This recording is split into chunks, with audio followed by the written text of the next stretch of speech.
1961, Slough could hardly be called the center of the universe, even by those living and working there. It certainly didn't impress the poet Sir John Betjeman when he wrote these lines, "Come, friendly bombs, and fall on Slough. It isn't fit for humans now." Well, gentlemen, I agree with you. It'll have to be destroyed. Not humans, perhaps, but puppets? Well, that's another story.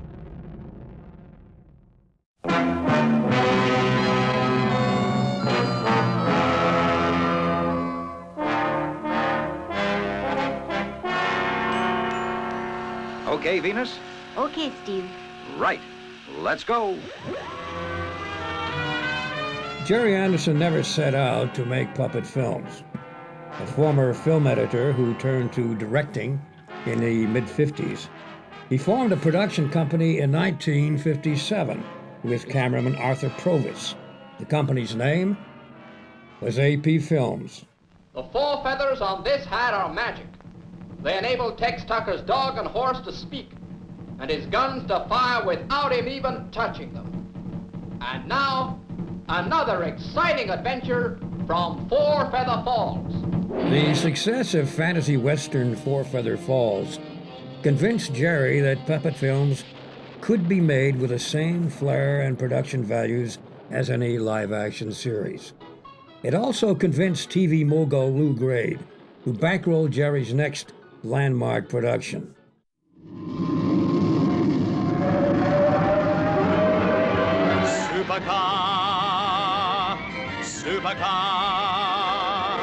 Supercar was a huge success, with 39 episodes sold around the world.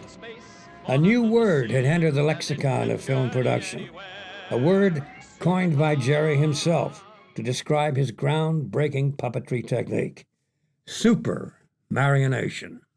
Well, I think most people know that Lou Grade, who later became Lord Grade, was probably the most successful impresario this country's ever known. Well, Supercar was our first Supermarionation program, and we were greatly influenced by Lou Grade, who was, in his ascendancy in those days. What Lou said, the industry responded to.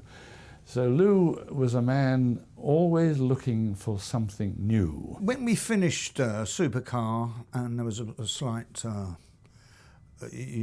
hold up, what we're going to do next, there was a lot of talk about doing another series of Supercar.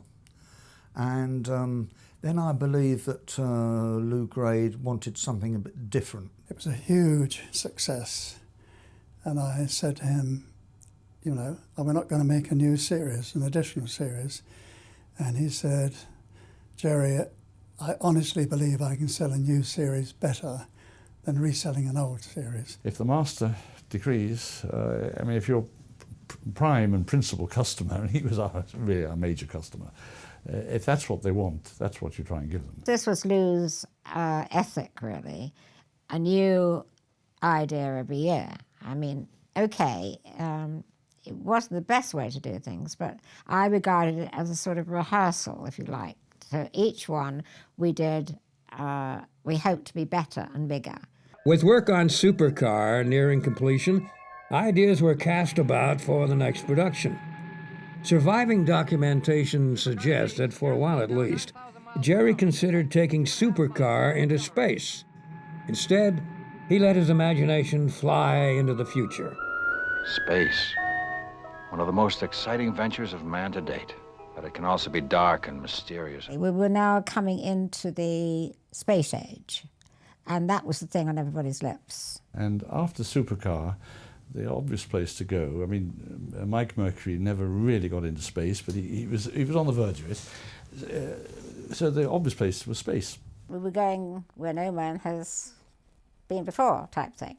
So I think that it was wide open for us. You've got to imagine you are a group of people that have just started by accident with puppets, and you're suddenly discovering, we can do this, we can do that, we couldn't otherwise do. So we get beyond that, and now we're living in what's beginning of the space age. So we can do that with our characters, you know. So really, the world was at our feet in that sense, for that particular genre.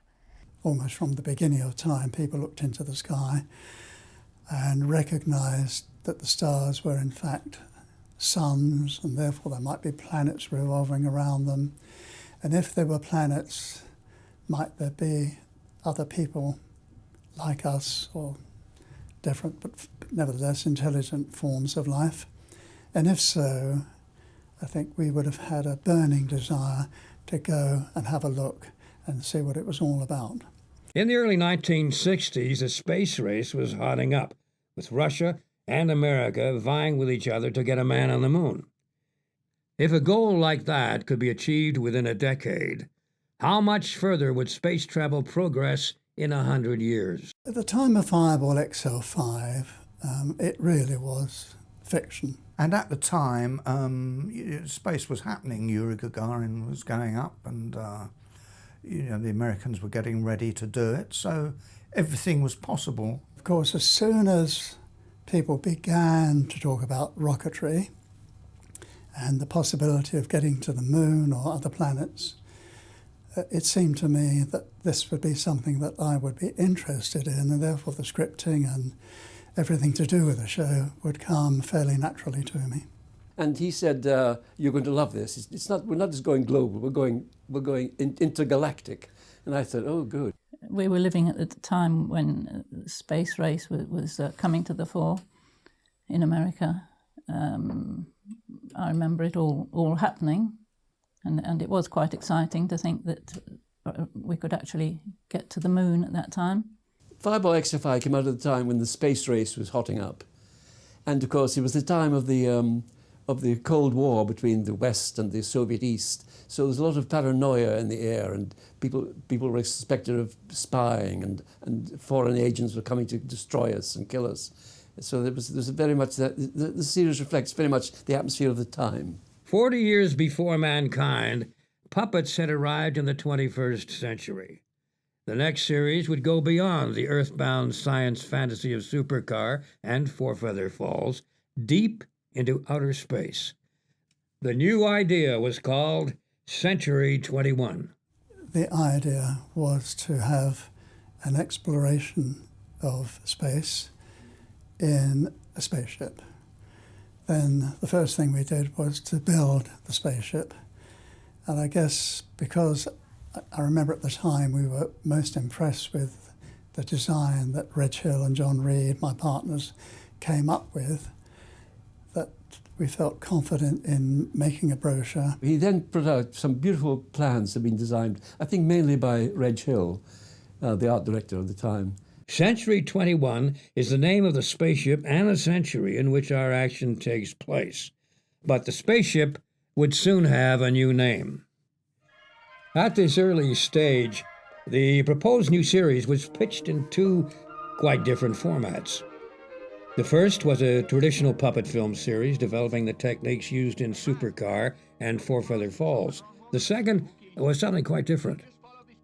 Always looking for ways to push back the boundaries of his productions, Gerry suggested a novel idea combining Supermarionation with live action.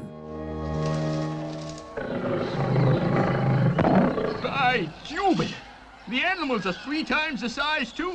He's been toying with the idea of daring to film live action as well as puppet action in the same milieu. There was always talk of it, because Gerry wanted to get into live action.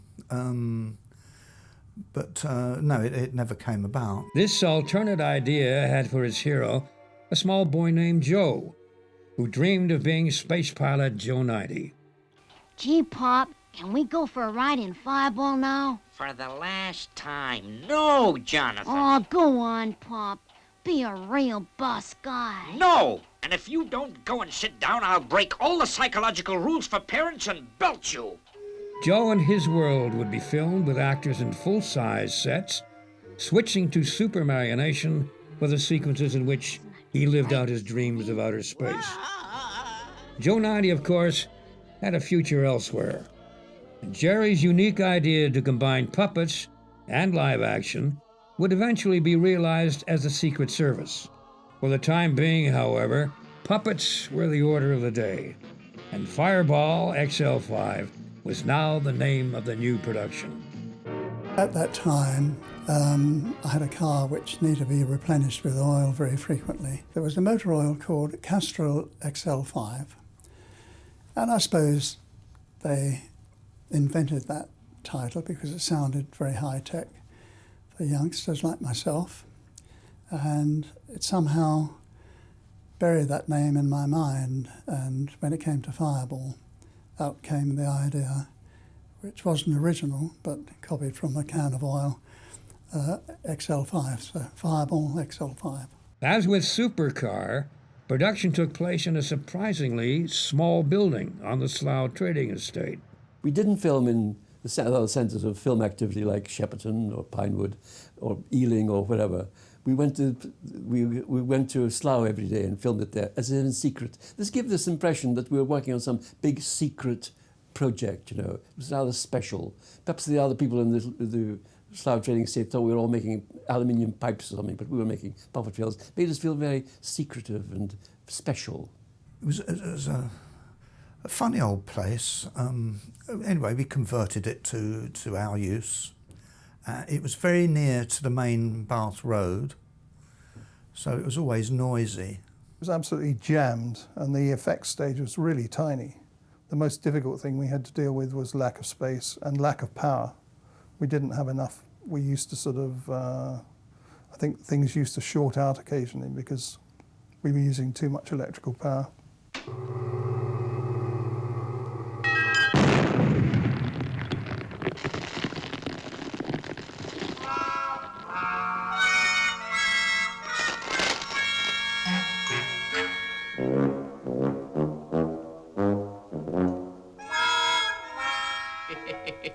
Well, it seems I was using too much power. The production team was well used to the challenge of Supermarionation and set to work creating characters and sets for the new series. Where possible, existing sets would be redressed, transforming Supercar's workshop, for example, into the nerve center of Space City HQ. We'd have this wonderful period before we started the show where all the sets were being built, all the new puppets were being built. So it was a very creative time before we started filming. You know, several months of intense work getting the shows prepared and ready. The art director of the series was Bob Bell, of course, who was very reliable, but he always had to keep an eye on how many pennies were being spent. So he had to revamp sets and reuse them and repaint them for different episodes. We all worked on all the sets. Getting ready, I mean, every 2 weeks we would do a whole new script, a whole new bunch of sets. We would adapt sets that we'd already got, and Bob would decide what we were going to use and what we weren't, and what was going to be new and what wasn't.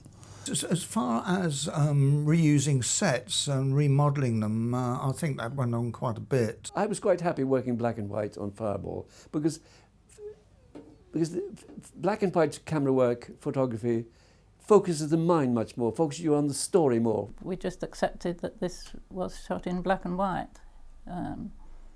We knew colour was going to come eventually, but it wasn't there at that time, so we had no choice but to view it in black and white. I mean, I think many feature films would be much better in black and white.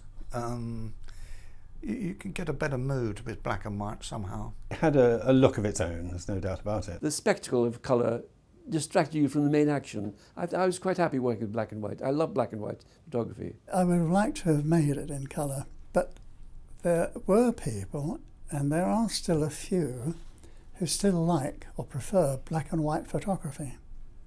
I hasten to add I'm not one of them.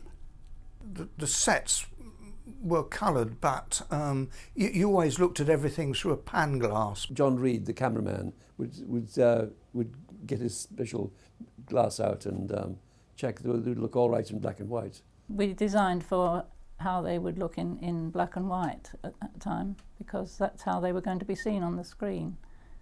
So we had to take into account what the colours were going to be like when they were actually in black and white, rather than how they looked as if they would be in colour. The sets used to look a little strange sometimes, simply because we were after the tones, not the actual colour.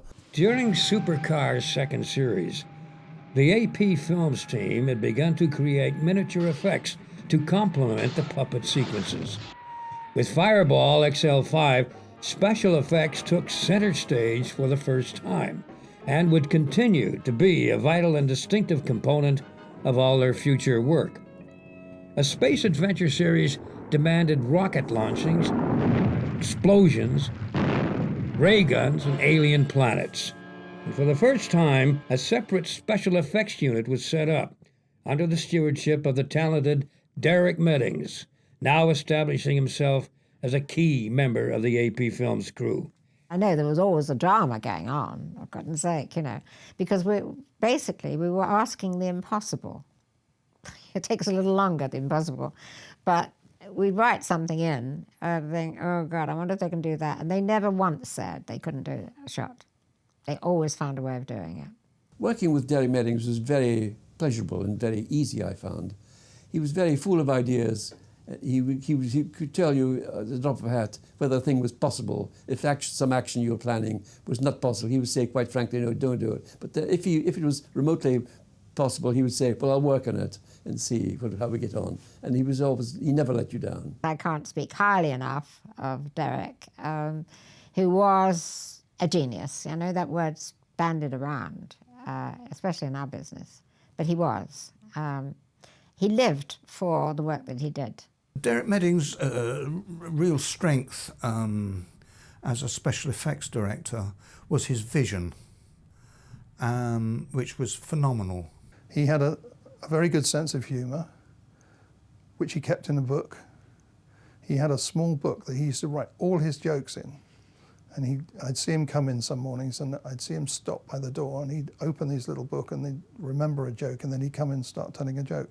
I could never criticise anything he did. It always exceeded my expectations. There's no question about it. There were very few people to match Derek in terms of doing scale model effects of one form or another. It was absolutely superb. Elaborate set pieces were conceived with the emphasis on explosive action.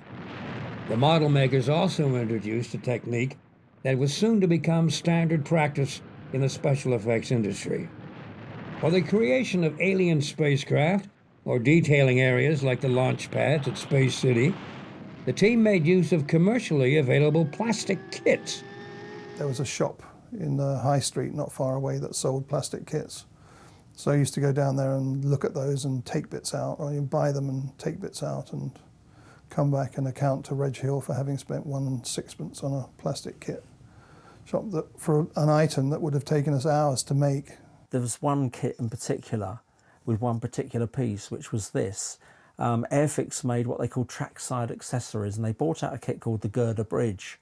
And the Girder Bridge must have they must have bought hundreds and hundreds of these kits, directly probably from Airfix, and stick them everywhere. And it became such a noticeable part.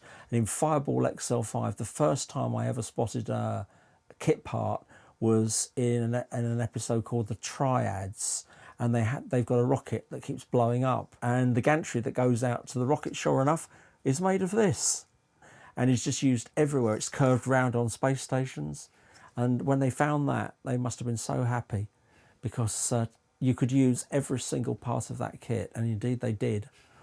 We became very good at adapting everyday things, like a soap rack for a bath.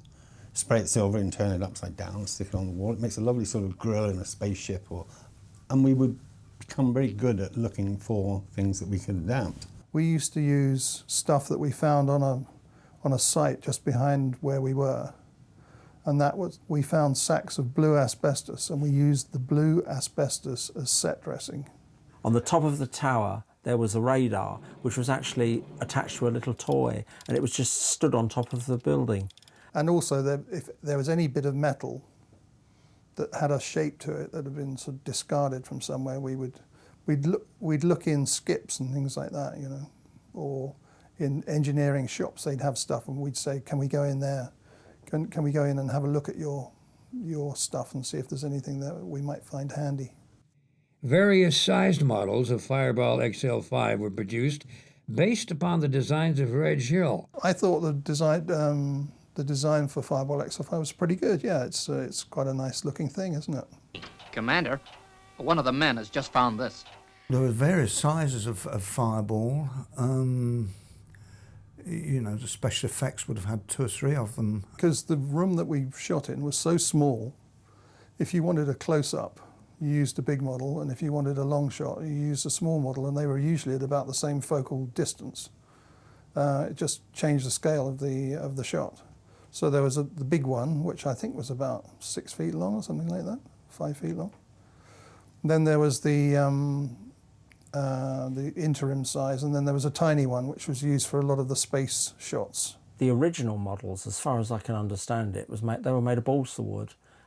Even the really large 7-foot model was basically balsa wood for the sort of the nose cone. Perspex canopy, which obviously had to be moulded. Very different from the model that I built for use in the Thunderbirds comics, which is made of plastic. It's just plastic tube. And of course, in the original show, you would see Fireball go down to a planet. Well, they had a large 7-foot model for those shots, and it would actually detach like this with a nice little puff of smoke, which I thought was nice, you know. And it was held on with a magnet, which is just the same as this model. And you would see it come up, and then you would see it come back and dock like that. And I just sort of thought that was really cool, you know. And Fireball Jr. would go down and firing its, if I put that down, it would, this model is about 3 times smaller than the one that they used from the main big ship. But it had 4 jets underneath for landing, and then it had these little holes where they would plug the landing legs in. Miraculously, they would have a shot where it was flying without its legs down, as indeed happened in all the shows, and then suddenly they would cut back to it and its legs would have appeared, and it would come into land on a planet. Again, with a very distinctive sound effect, which was, once again, something that I really took to and really liked. And I also liked the fact that Robbie would be left in the cockpit here, the secondary cockpit. I actually think that Fireball XL5 always looked really nice from the back. I thought it was a great sort of shot, because you could see like all the working gear. It would have this huge main thruster jet, and then it would have these extra boosters around here, which you didn't actually see fire. Then more little jets around here, and then underneath you would get yet more either jets or some form of engine, I guess, and the little blisters on here. And the other thing with this model is that the back of these jets here, these never were seen to, well, they were seen to fire in a few episodes, and they would use the very large 7-foot model for that. And I've actually copied the detail in here that's on the 7-foot model, because on the smaller model it was just flat in there, just with 2 tubes. The first piece of film shot by the new special effects team was the now legendary launch sequence.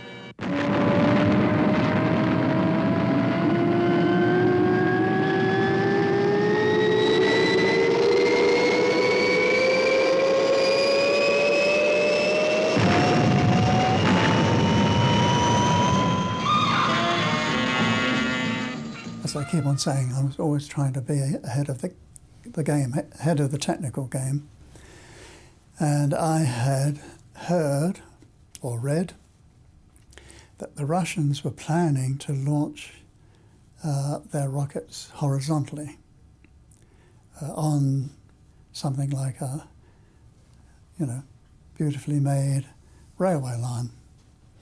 And then when the rocket was up to speed, let's call it the railway line, would then gently curve up to put the rocket into a takeoff position, and hopefully it by then would be doing enough speed to maintain its course and take off and gain height.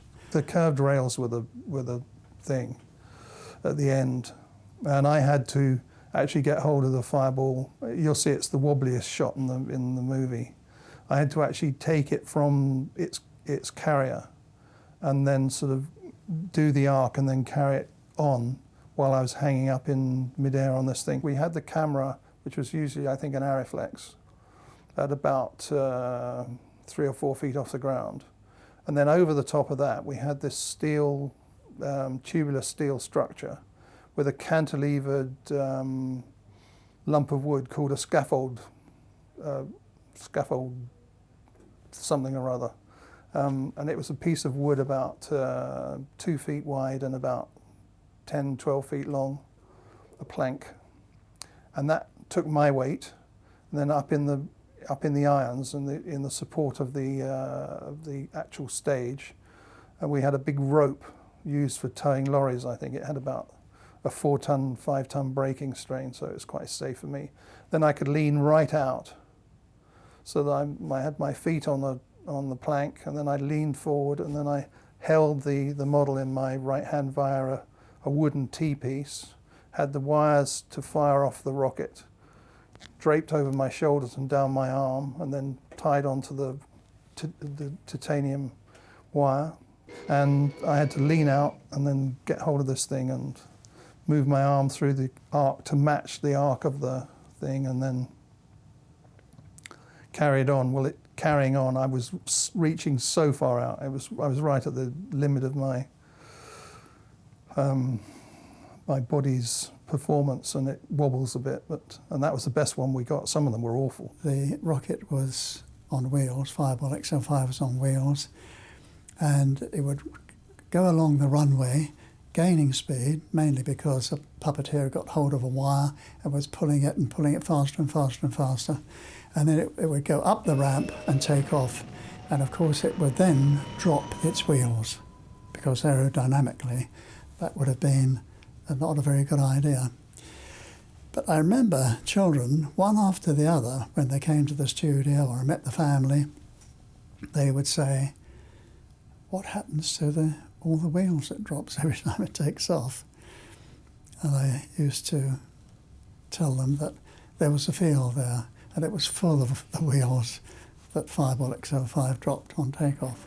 When we first did it, the tower would revolve and then it would do a hiccup, or halfway through it would lean over and fall off. But when it worked very well.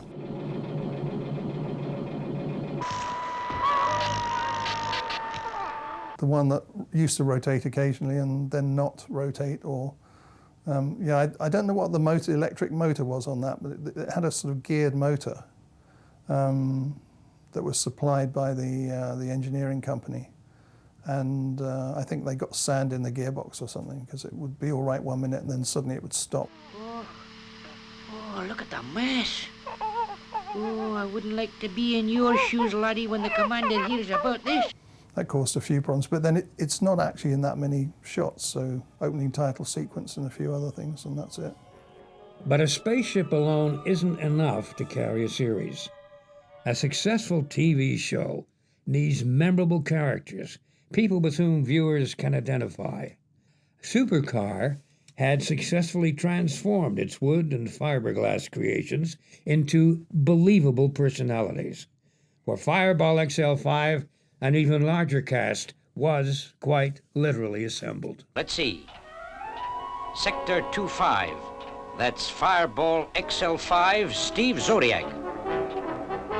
Standing head and shoulders above his fellows, and with an eye on the lucrative market for television series overseas, was all-American action hero Steve Zodiac. He wasn't about to win any awards for political correctness, but he was more than a match for the alien inhabitants of Sector 25. Campbell calling Olympus. Campbell calling Olympus.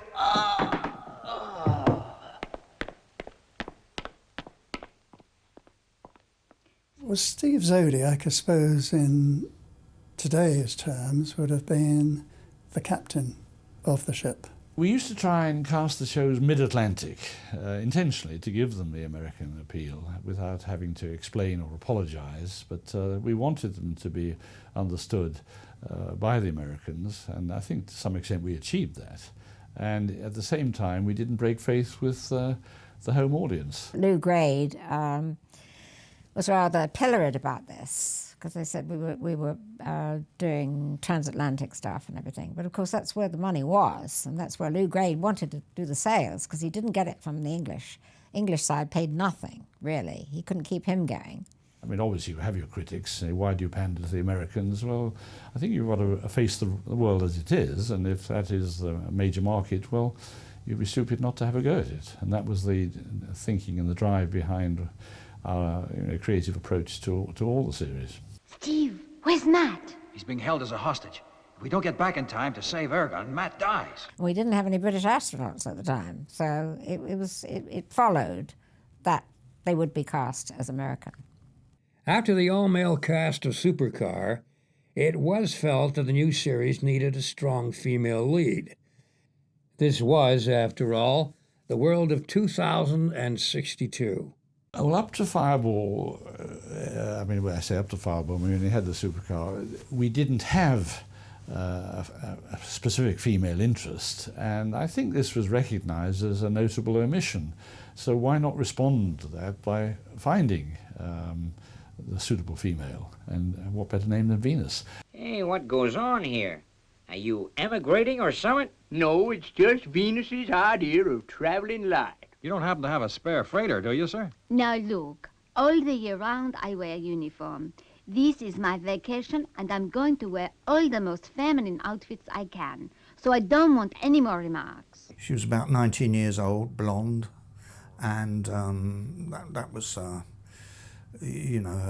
Steve's sort of sidekick, as it were. We were leading towards getting female leads coming in, or at least co-leads, and giving her something perhaps a bit more interesting to say. But it was still very early for her to actually take the lead too much, and that wouldn't have been accepted, really. And I think she filled the role. She didn't in any way draw away from the appeal of the hero. I think she was a wonderful compliment to what Steve was doing. I wish you were coming with us, Steve. So do I. I'm not entirely sure that I approve of a space expedition led by a woman. At the time, it's not me, God, saying this, but at the time, women always played a secondary role. That was expected of them. Women didn't complain about it, and it just came naturally that you would have Steve Zodiac in the lead, and Venus was there to help and assist. I mean, I think he probably was damn lucky to have an assistant as good looking as that, but that's how it was. But the motors are out of action, Steve. It's not surprising you haven't switched the blue circuit on. Just like a woman. Now you be careful, Steve Zodiac. I started off with Venus being a continental, but walking 3 or 4 paces behind the hero. That's how things were then, that was the situation. In terms of the relationship between boy and girl, man and woman, I mean, in those days, we'd just come out of almost a social revolution with the war, and I mean, women were still finding their way in the world, and it was a bit like the mother-in-law joke. It wasn't out of order to poke fun at the female. We probably didn't think about it in those days anyway. I remember doing one shot, it was sort of an Arabian lady. I've been waiting for a long time for you. A long, long time. And we had to shoot it again because it was too sexy. We got her sort of laying on a couch, and we had to make her less sexy. She's up to something, that woman. Can you ever forgive me? Oh, if you're talking about sex, yeah, it was an issue, most definitely. I mean, this was something that nobody admitted to. It was something that took place in a bedroom or a hotel room. But I mean, it was considered, slightly wicked to start talking too freely about sex. So apart from anything else, we were making a children's show, and that would have been absolutely taboo. Scientific genius and comic relief came courtesy of Fireball's navigator, the punningly named Professor Matthew Mattick.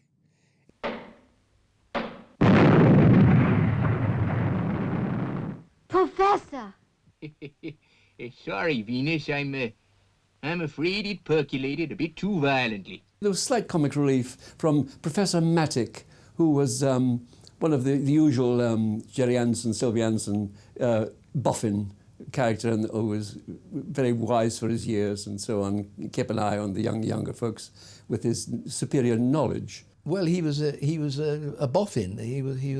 There was always in 2 or 3 of the series a brilliant, rather vague, forgetful a guy, and that was Matthew. Back on Earth, Fireball's missions were presided over by the grumpy but efficient Commander Zero and his eager sidekick, Lieutenant 90. Beginning as secondary characters, Zero and 90 evolved through the series into a comic double act, and their sparring matches were a useful subplot to the space adventures of the XL5 team. Well, get on with the job, Lieutenant. Check XL9's position. Sometimes he doesn't give you time to think. What was that, Lieutenant? Have you got something to say? No, sir. I was just thinking out loud. The strong caricatured faces of the puppets were sculpted by John Blundell, Mary Turner, and lead puppeteer Christine Granville. Christine Granville is somebody who was the first puppeteer we ever employed, and she ended up by being in charge of our team of puppeteers when we were really doing big time. We had 17 puppeteers. 2 principal characters in Fireball XL5 were made by Mary Turner and Christine Glanville. Mary made Steve Zodiac and Christine made Dr. Venus. And those 2 women were vastly important in the whole concept of these films. Christine was an absolute joy to be with, and we never stopped laughing. It was impossible when the pair of us were together. I think Christine Glanville was anxious to do the women characters then, and I liked to do the men ones. So it didn't really matter which ones we did. And John Blundell was, of course, the other main character modeller. I can't remember how we came to the agreement of who should model what, but it was all amicable anyway. Mary was always very calm and placid and very, very precise and very clean in her work. She used to, when we're modelling the heads, normally you find you focus on one side or the other. Probably do the right side first, then you have to do the left side and try and match it. But Mary used to do something often done by sculptors by doing one side and turn the head round. But what happens then? You get 2 perfect sides. Well, nobody's face is perfect. So if you look at Mary's face, they're very, very clean and very perfect. Steve Zodiac wasn't modelled to look like anyone famous. He was just described as a handsome man that was the lead character. The way we used to make the puppets was to model them in clay at that time, and then they would be cast. This is just the head. They would be cast in a rubber called Vinamold, which was a heated rubber, because at that time there wasn't the cold cure rubber about that there is now. And then from that mould, a silicone flexible mould, because that's the only thing that would actually pick up detail, we would then make a fiberglass shell. It made the model, which was then just a hollow shell, so that we could get in the solenoids and the eye movements that had to go actually inside the head then. And then I'd sometimes adjust bits of detail on the fiberglass shell, just to give it that little bit extra character. Then we had to cut the lip out first with a hollow bit underneath, which was filled in with leather, so that it made a seamless join. And then the lip itself had to be hinged at the corners, so that it could flap up and down like that. I have a vision now of John Reed. If you're going home at night, maybe it's 10 o'clock at night, he's still working away, with Mary Turner as well, on trying to get the lip sync to work. the solenoid would be at the back, the other side of the hinge, and pulses from the speech, which would have been put on tape, was put out to the solenoid, which would then attract this flap at the back, backwards and forwards, to make the actual movement of the lip. It was down to the puppeteers and John Reed to work, and Reg Hill, to work on this. And they loved it, of course. They loved doing that because they were very talented people. And they didn't treat it as just a job. So that was very important. These are a few of the characters from Fireball. This is a head of a fishman that became quite popular. And these characters, normally the odd characters, I would have to carve with wood because I can work much quicker, and rather than use fiberglass and all the moulding processes. So this was the head. Where I found the perspex balls for the eyes, I don't know. His teeth were made out of plastic toothpicks. The body of this character was used on one of the fishmen in Stingray, and that again was carved with wood. Quite often we needed very small characters for long shots, and this is the tiny fishman, and all these little figures again were carved and jointed so they could be used in different ways. And these, of course, the main characters from that, the same figures that we used, and you could see the scorched and drenched. They went through everything. This dinosaur character was a tiny model. The main part of the thing that was used mostly through the film was an enormous head, that all you ever really saw was the head that was cut off by rocks and things like that. This was an eagle from one of the series, and so that was the life size, as it were, and that was the long shot head minus its body. Colonel Zodiac, may I introduce the chlorophon, the master of the plant world. This plant man was from another one of the Fireball programs, and again, this is a carved figure. This character just had one eye. It was a little bulb in this flute at the top.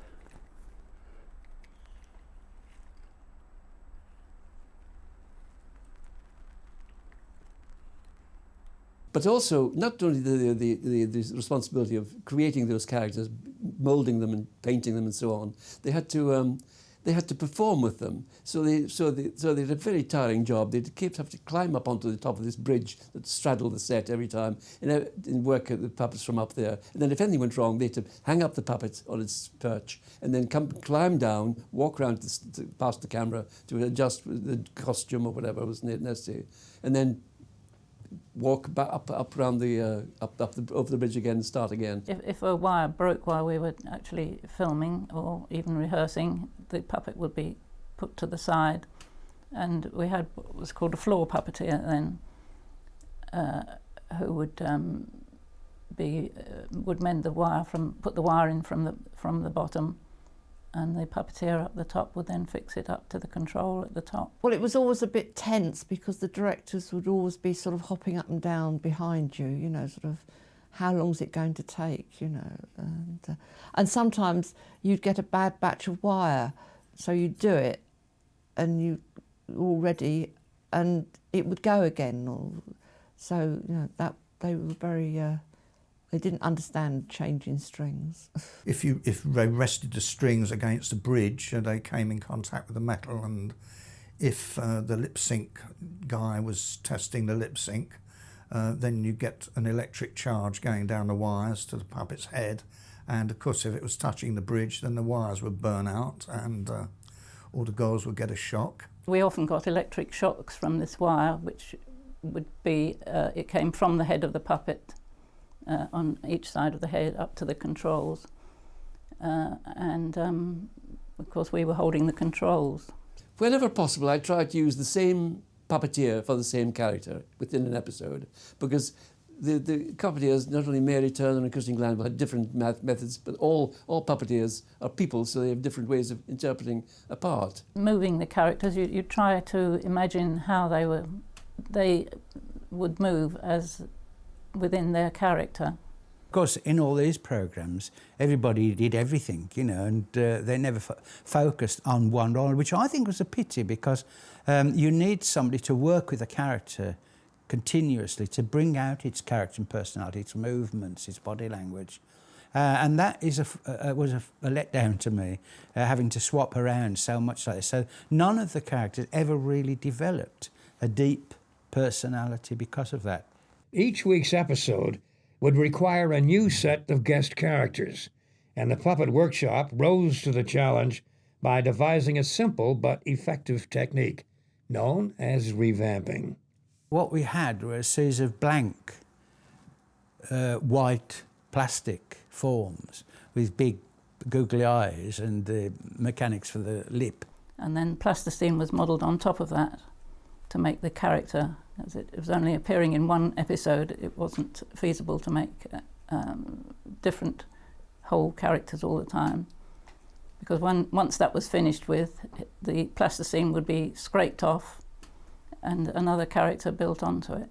It was very limiting in a way, because they were all the same shape, all the same proportions. The mouth and the eyes were the same all the way, which tied it down actually. It reduced the possibilities of developing the character in the faces.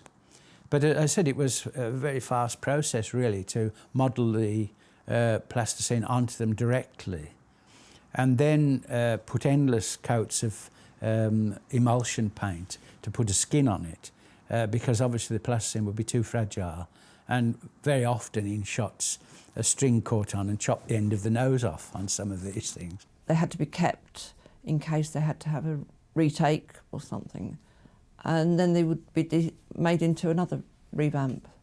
Anytime we can be of help, we are your servants. Well, goodbye. Goodbye. Goodbye. Providing the distinctive voice of Colonel Zodiac was Canadian actor Paul Maxwell, recently relocated to England following a career in Hollywood. Glad to meet you.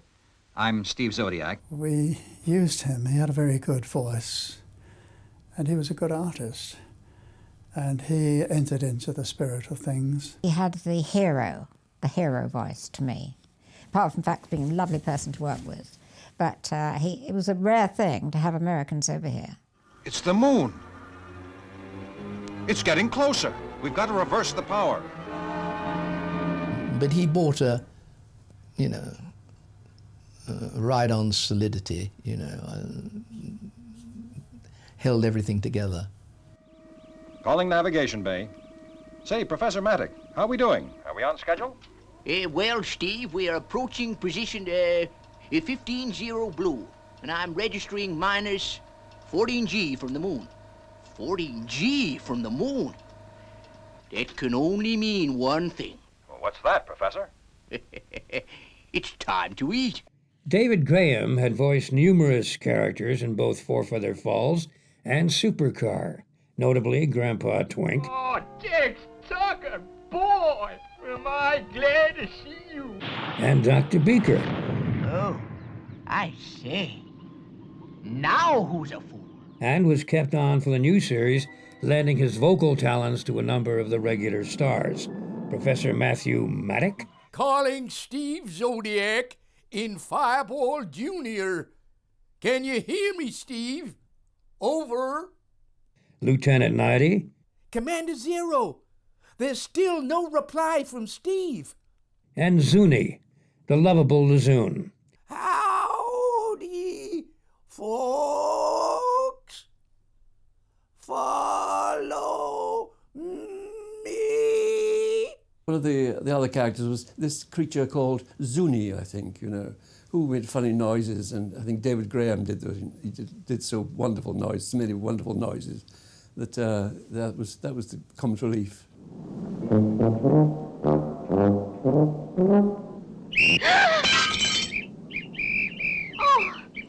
Oh, Zuni. I don't really know what Zuni was. He was a sort of a construct of Gerry and Sylvia's imagination, I suppose, and the, I don't know, or the creative department. Welcome home. But Zuni, you learned that months ago. I want you to say howdy, folks. How I got the Zuni Lulazoon, I suppose, is a matter of trial and error and being as eccentric as possible. Well, I remember Zuni only too well. I thought that, you know, we have dogs and cats as pets. I wonder what they would have in the future. You've still got to have your pets, haven't you, even though it is from outer space. And who knows, they may have pets hanging around there somewhere, you know. So it was like you're having the pet dog or the pet monkey, you know. But an outer space creature seemed to be a lot of fun. Now, Zuni, no use losing your temper. Bit odd, you know. So. He wasn't cuddly, you know. I think they really were trying to make him cuddly, but he wasn't cuddly. And at the time, and looking back, I wasn't very keen on him or her. But, you know, it always surprised me how things that we invented seemed to catch on. Zuni was one of those creations which was, it was a fabrication and was not totally successful. It was contrived. And I think anything that's contrived doesn't have a natural reason for being. Why, I ought to take you and fire you into space, unexplored space, so you couldn't get up to your mischief, you overgrown, half-baked son of a... Oh, make him stop, Steve. He wasn't a cuddly character at all, and it was a waste of space as far as I'm concerned. Now, get him out of here. I just don't want to see him anymore. Australian John Bluthal supplied the gruff-speaking voice of Commander Zero, as well as voicing engineer Jock Campbell and many other guest characters. All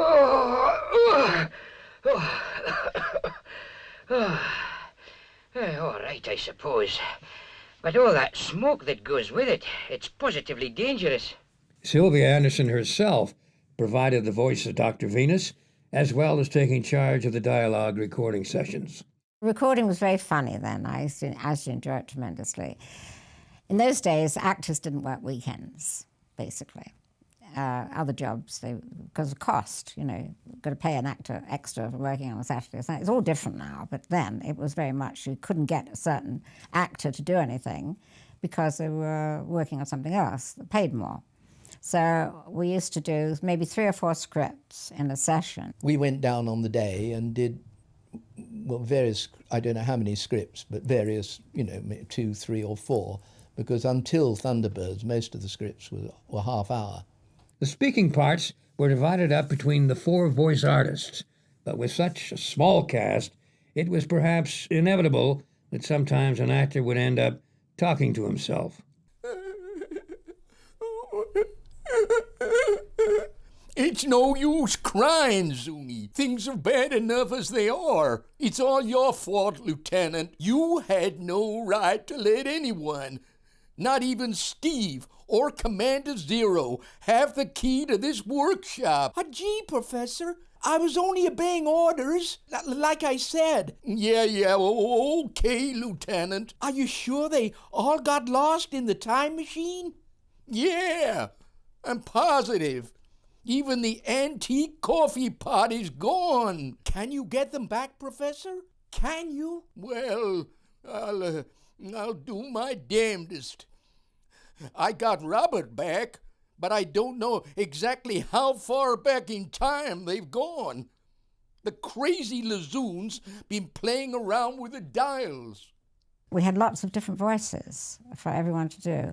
So we had a, if you like, we had a rep company for voices. We knew what our regular characters were, and the character men like me, or John Bluthal, or Ray Barrett in Thunderbirds, we would parcel out all the guest people, you know, one to the other. So sometimes you'd be talking to yourself maybe playing 3 or 4 characters. I knew really the ones that could take on several voices, and they actually fought to do all the voices, really. You know, we had great fun. There was, however, one character on the series whose voice demanded special attention. We went to a university in Scotland, I think it was Edinburgh University. They at the time were working on a system of helping people who had had cancer of the throat and had their larynx removed, and they had a vibrator, which always brings a smile to everybody's face, but not that type of vibrator. They had a vibrator which was pushed under the chin, and then obviously that vibrating noise went inside the mouth, and then if the person then mouthed the words, you would get a monotone speech.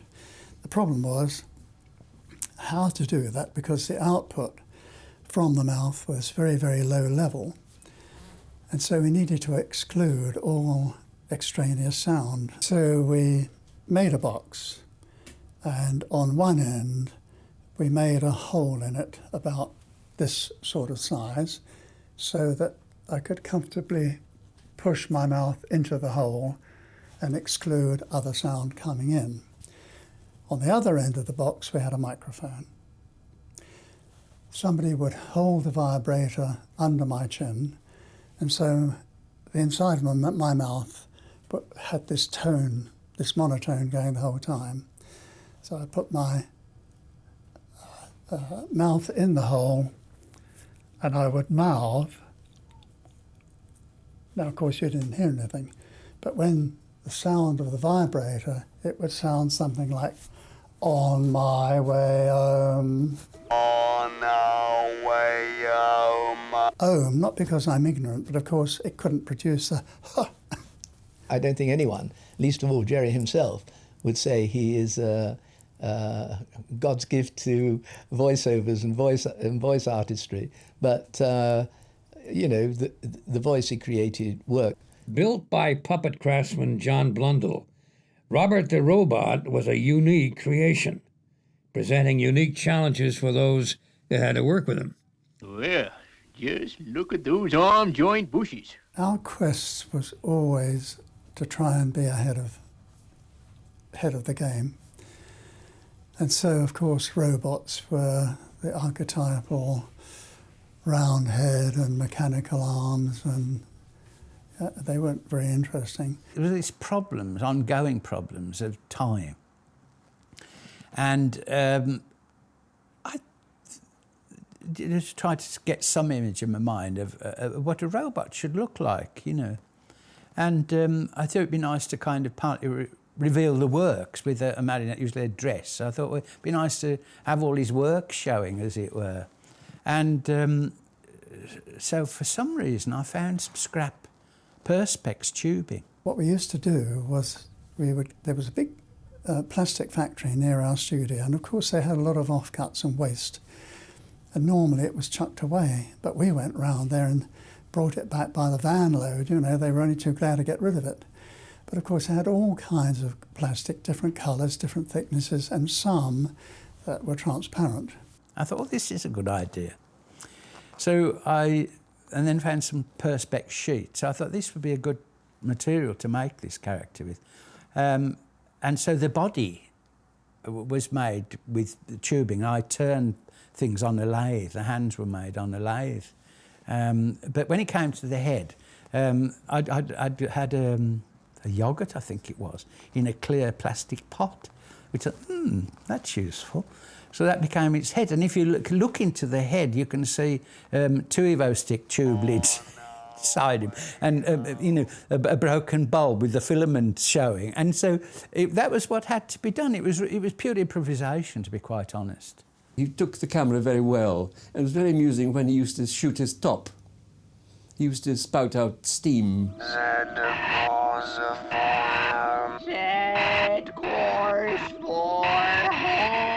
We used to have to put plastic tubes up the back of his body and blow smoke, and it was puffing at a cigarette and blowing smoke down these tubes. Now, then, Robin, no need to blow your top.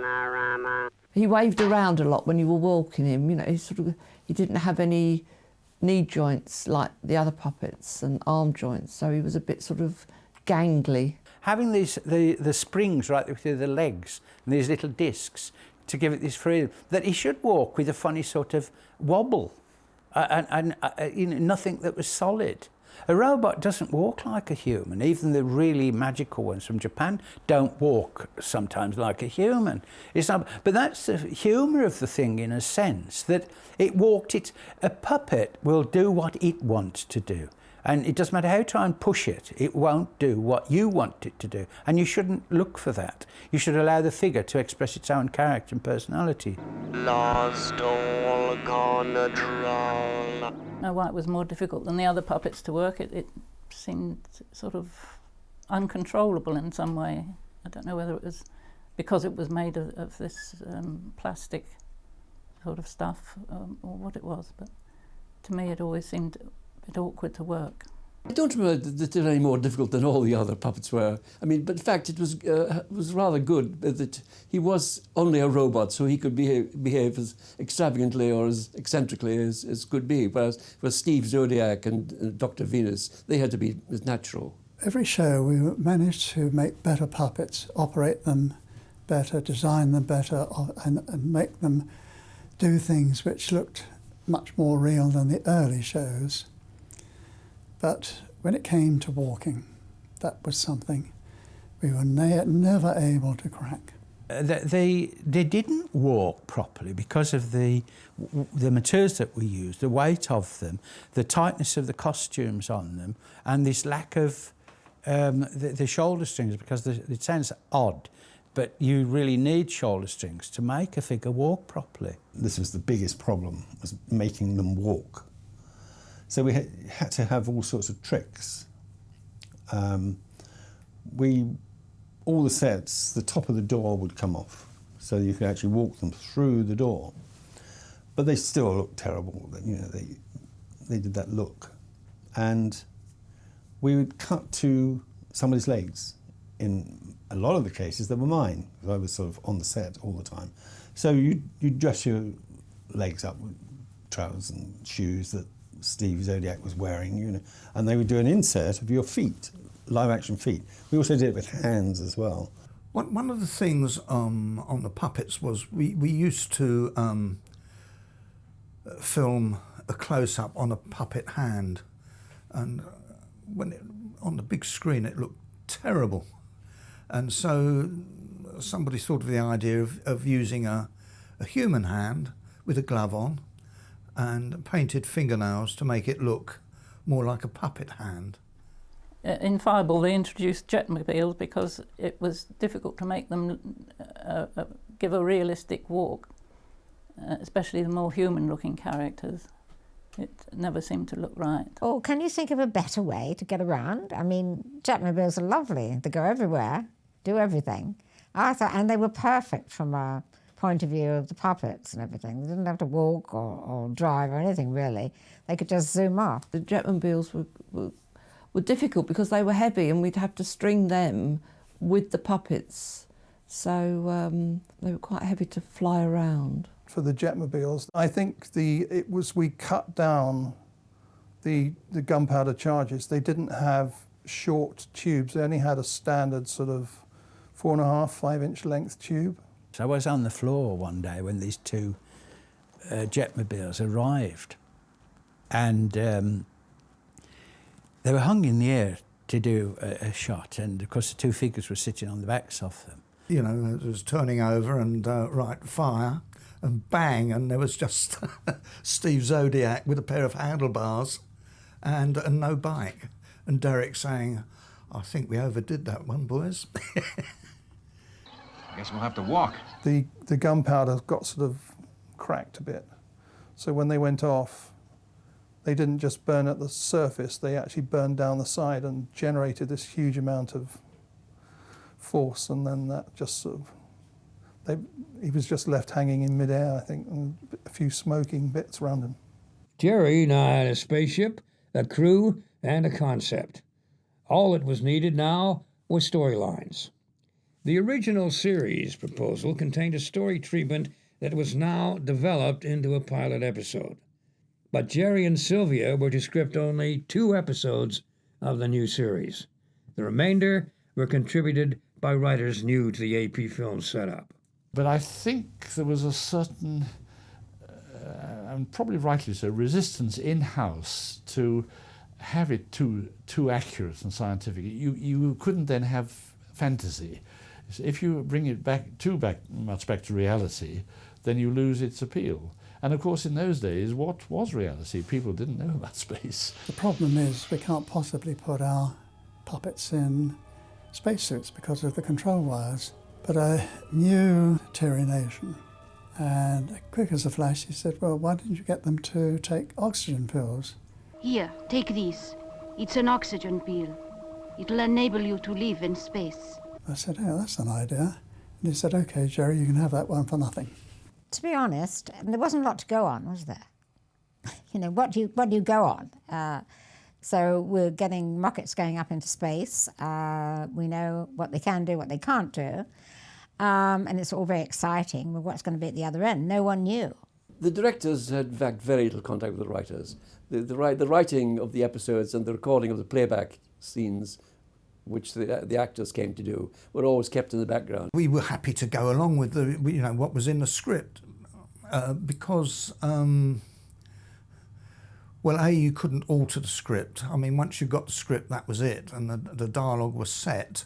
You could change things slightly by the action, but you couldn't change dialogue. So you just had to go along with these things. What is your plan?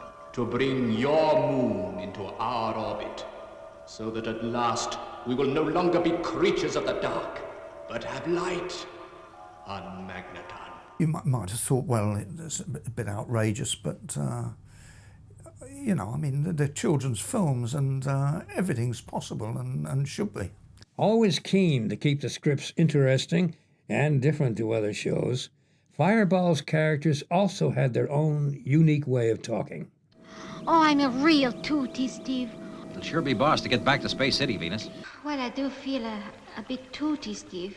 Tootie was a sort of derogatory thing, and boss was good. Arthur Provis, if somebody was a bit of an idiot, he called him an old toot, and I suppose that's where tootie came from. I don't really know, but they weren't words that I use very often. My words were a bit more graphic. It all adds to the richness of the stuff to put these words in. They were always experimenting and trying to make them better and more exciting. But there's some mighty tooty things going on. The first episode of Fireball XL5 went in front of the cameras early in 1962. Gerry handled the direction himself, setting the style and tone for the series before handing over to his trusted team of directors. I would choose them always, not always, but nearly always, from a member of the crew. It's very simple, really. You quickly pick up people who say, hey, Gerry, I hope you don't mind, I've got an idea. And, they only have to do that 3 times, and I would think, yeah, I think this guy could direct. Don't forget we were inventing things all the time. We were inventing everything, including the right director to do our type of... It wasn't just science fiction. They had to be someone that understood the limitations of the puppets. David Elliott, Alan Patillo, and Bill Harris had all directed episodes of Supercar and were kept on board for the new series, along with newcomer John Kelly. Gerry Anderson himself directed the pilot film of Fireball XL5, so to sort of set the style. Obviously, we looked at that, and but we all had our own styles, probably. Choosing of the director for an episode was always very difficult because it depended which sets were ready, which revamped puppets were ready to be used, and whether the script was ready had been recorded. Because there were so many other processes that had to be gone through that you just had to accept the fact that you were next in line to direct an episode, and you just were presented with a script. I think Sylvia Anderson did most of the handing out of scripts. How she chose them for the directors, I've no idea how that happened. Well, we had a group of directors. We didn't actually pick directors. At that stage we were talking about, it was very much who's available to do this, you know, and can they do it? I did try to make them originally and try a personal touch, but it was the chances of that being successful was always a bit limited with the limitations of the medium. If I looked at any of the films and there were no credits, I couldn't tell you who directed what. Because I've looked at old films of mine and thought, oh, that's good, I wonder who directed that. And then suddenly, wham, oh, it was one of mine. With Fireball XL5, I tried a different visual approach than I had done with Supercar. I tried to imagine the resemblance to those space comics that were very popular at the time, where the sets where the characters moved around and were extravagantly large and extended away into infinity. So we tried to do three-dimensional shots with say Steve Zodiac's big head in the foreground and Dr. Venus away in the background to give it a sort of spacious look, you know, which I think worked now and again. Music had been an important aspect of Gerry's previous series, and once again the talented Barry Gray was on hand to provide an original and memorable score.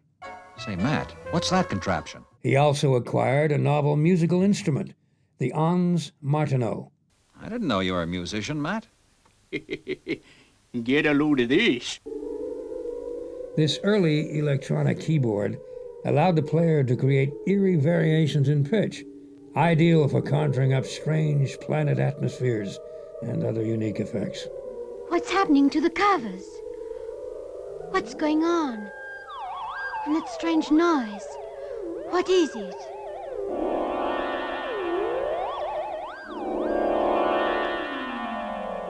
Oh, I'm scared. One of the key personnel on the Gerry Anderson films was, of course, Barry Gray, the composer. He had a great knowledge and a discriminating taste about what film music should be like. He would come out to the studio when a film had been shot and edited, and he'd go through the whole thing with the director and the editor, and he himself would make his contribution. And he would go home and back to his little house in North London on the Dollars Hill and prepare the music and then record it. I mean, Barry made a huge contribution. There were many people who made a huge contribution to the shows, but Barry was one of them. His music was always brilliant. What a nice chap he was. Really, really nice guy. In fact, he was my son's godfather when my son was born. At the beginning of the series, Barry Gray recorded a whole series of cues to be used in specific occasions. One occasion would be, of course, where danger was accumulating and our hero was stuck in some very tricky position. He used to record what we called a Joe-om. I don't know how he got this expression, Joe-om, but I think the word, the om bit, was something to do with ominous. But it was always a Joe-om. It was pom, pom, pom. So that when in the film, when Steve Zodiac and Dr. Venus were stuck in some frightful danger, the music was bom, bom, bom. My most favourite thing about it was actually there was the soundtrack at the beginning. I thought it had the most dramatic opening when it sort of goes dun, dun, dun. And when I met Barry Gray, I asked him how he planned the theme tunes of the shows. And he said, well, I used the words. So it was going, fireball, fireball. Now, how about that disc? Can we hear it? All right, Colonel. Just go into the audio lounge and I'll switch it through to you. And of course, there was that song. I wish I was the fastest guy alive. I wish I was a fireball. Sing. Sing? Yes, sing. That's an order. Yes, sir. I wish I was a spaceman. Stop it, Lieutenant! Lieutenant 90 may not have passed the audition, but Don Spencer did just fine. His single release of the Fireball XL5 theme reached number 32 on the UK singles chart. Fireball, 'cause you'd be my Venus of the stars. That's great. All right, Professor. I'll gift wrap it for you. By October 1962, XL5 had finally reached the screen, with episodes continuing in production into the following year. It was also the first and last of Gerry's shows to receive a full network run in America. Well, over here it was very successful, but in America it was part of television history. Very difficult to do that because especially their aversion to puppets. So it was down to the content and the spacey, agey feel about it and the fun of it, really, that overcame their prejudice, you can understand it, against puppets. At the time, America, and to an extent today, they wouldn't touch British product. I mean, they felt that anything produced in this country was a load of rubbish, and in the main, they were right. And so when Lou went to America with a British show, he expected to have a very hard sell. But in fact, NBC screened it, and they took it for distribution in the States. I mean, for a puppet show in that day and age to get an NBC release was just incredible. Toward the end of the production, it became apparent that there would not be a second series made. It was decided to make the best of the situation and take advantage of the fact that the models and sets would no longer be needed. A film I did called A Day in the Life of a Space General, where Lieutenant 90 dreams that he's been made a general. You were forthwith promoted to the rank of Space General. General 90. Space General 90. Yippee! He allows a space tanker to come in and another spacecraft, and they crash and explode, and there's fire everywhere because of the tanker. The liquid in the tanker explodes. Fireball comes in and that explodes. And yes, I remember we burnt everything. We're going to crash!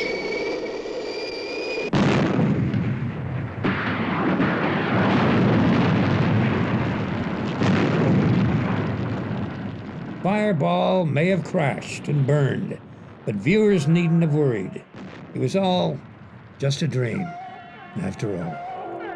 I don't think the ending that I shot was ever used in the film. It was too horrific, but the nose cone of Fireball XL5 I set fire to, and Steve Zodiac and Venus were in the nose cone, knocked unconscious, and anyway, Venus caught fire, you know, and they said, "What about Venus' puppet?" You know, and I said, "Bugger it, let her burn." With the series finally in the can, thoughts turned toward the future. Lou Grade had already made Gerry an offer he couldn't refuse. Lou asked me to go up and he wanted to talk to me. I went into his office and sat down at his desk, and as usual, he gave me one of his enormous cigars, and he had a cigar, and we both lit up. And then he calmly said, "Gerry, I've decided to buy your company." For the Supermarionation team, it really was a case of stand by for action. I wish I was a spaceman, the fastest guy alive. I'd fly you around the universe in Fireball XL5. Way out in space together, conquerors of the sky. My heart would be a fireball, a fireball.